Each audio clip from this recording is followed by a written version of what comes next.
Good day to everyone. Pupunta ako ng shop ngayon kasi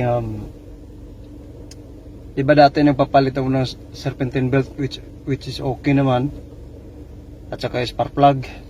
Ngayon after a month, may narinig na akong medyo itong growling sounds na doon sa makina, which tinakbo ako agad sa mga mekaniko. Tatlong opinion ang hiningi ko. Una sa yung unang shop, pangalawa at saka pangatlo. Ang diagnose, serpentine belt yung tensioner. So bumili ako ng tensioner. Ito, pinalitan ko na yung original niya. Ngayon, kala ko okay na, doon pa rin yung ingay, which cost me a lot of tira kasi 400 mahigit, mga 5,000 sa atin, walang silbi din. Hindi pa naman pala sira yung tensioner, belt tensioner. Ngayon, bumalik ako sa mekaniko, tagtanong-tanong ako sa mga kung saan yung galing yung ingay. Natakbo ko for a week, 2 weeks or more, hanggang lumala na ngayon.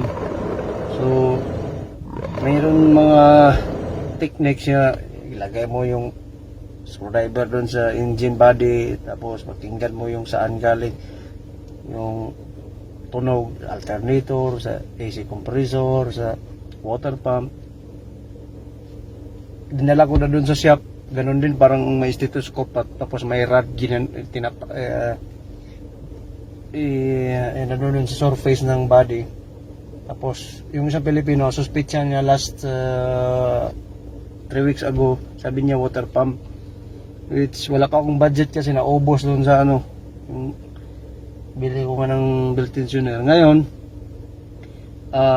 nabala na. So ako din bumunta doon ako doon sa shop ng Pakistani. Nagkuha lang din siya ng yung maliit na pipe. Parang yun yung ina-amplify din niya. Ganun din na paraan, methods na pakikinggan mo rin by ear. Pero pang hindi accurate. Sabi ko, kagabi din tingnan na, binuksan ko ulit, hindi ako mapakali.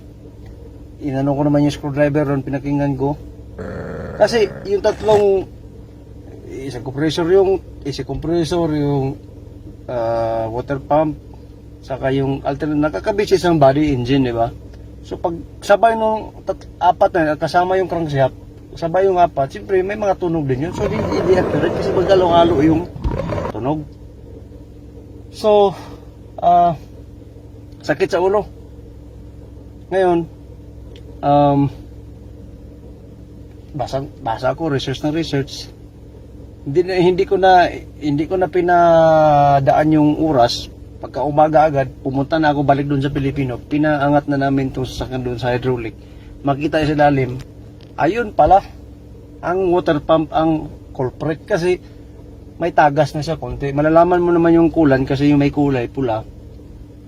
Na sa gilid, nagsimula na siyang yung bearing siguro mag-leak, nagsimula na mag-leak. Hindi pa naman masyado kasi wala pa naman nag-overheat. Pero yun nga, hindi na natin hintayin pa na makadamage pa ng makina, kasi kung mag-overheat wala na. At nandito ako ngayon sa mga tindahan ng mga spare. Halos nandito lahat na. Ito pala yung pinaka main commercial and trading for motor parts. At nakabili talaga na Toyota genuine spare para sa water pump, which akala ko makatawad ako ng 30 kasi sabi niya after discount to 20. Inisip ko may sukli ako 30. Yung pala kasama yung mga tax at mga subcharge, to 50 pa rin lahat. Ngayon dadalhin ko na to sa mekaniko, kakabit na natin, tanggalin yung luma. So sige, hintayin nyo ako para makita din natin kung anong itsura nitong sa ilalim na medyo yung umiingay. So bumili na rin ako ng coolant para mamaya i-drain natin yung tubig, palitan ng bago. So dito na po ako sa shop. Mekaniko dito Pilipino. Sarado pa yata. Ito yung mga shop pa dito iba. Dito lahat yung mga nakahiliran ng mga lumang sasakyan. Wala nang, ayun, may dads pa oh. Iniwan lang. Maraming gaganda ditong sasakyan. Iniwan lang. Hintayin ko na magbukas, baka nagdasal pa siguro yung ano. Kasi may dasal pag Middle East. Hintayin lang natin mga kaibigan. So, dito na ako sa shop. Ito po siya, ang original spear. Ito po. May pulley, tsaka ito yung fixture. So, ito yung water pump. May water cell. Tapos dito dadaan yung tubig. Sasalpak dun sa gilid. Ito yung propeller niya. Blade. Ito si Kuya, mekanik. Taga saan ka Kuya? Tarlac. Tarlac. Ito po yung backup niya. Hinintay lang kung kaya ba. Pag wala, si Kuya na yun. Vlog na tayo kay Kuya.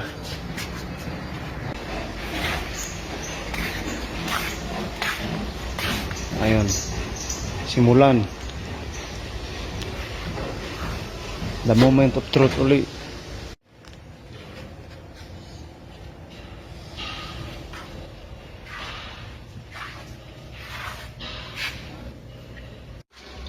Drain mo na yung coolant. Ito yung mga pulley sa ilalim, crankshaft, DC compressor sa ibabaw. Ito na yung water pump. Ayun, ito. Ito yung babak kasi, ayan oh. Meron na siyang tagas.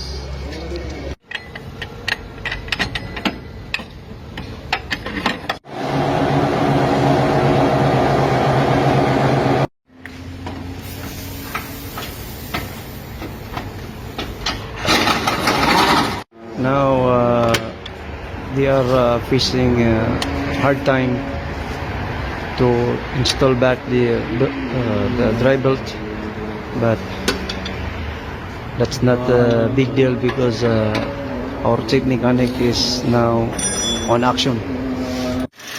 Ayan na yung tunog niya, yung genuine niya na sounds ng engine. Wala na yung growling sounds. So therefore I conclude solve na yung problema. May iba pang problema nito, another expenses, brake pad at gulong. Paano may talo na sigarilyo dito?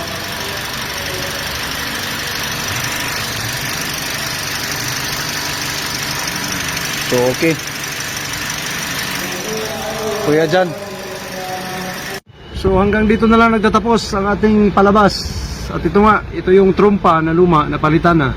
At least naayos na yung problema.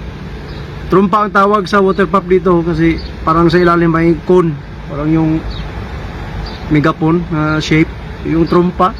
Trompa ang tawag sa kanilang water pump.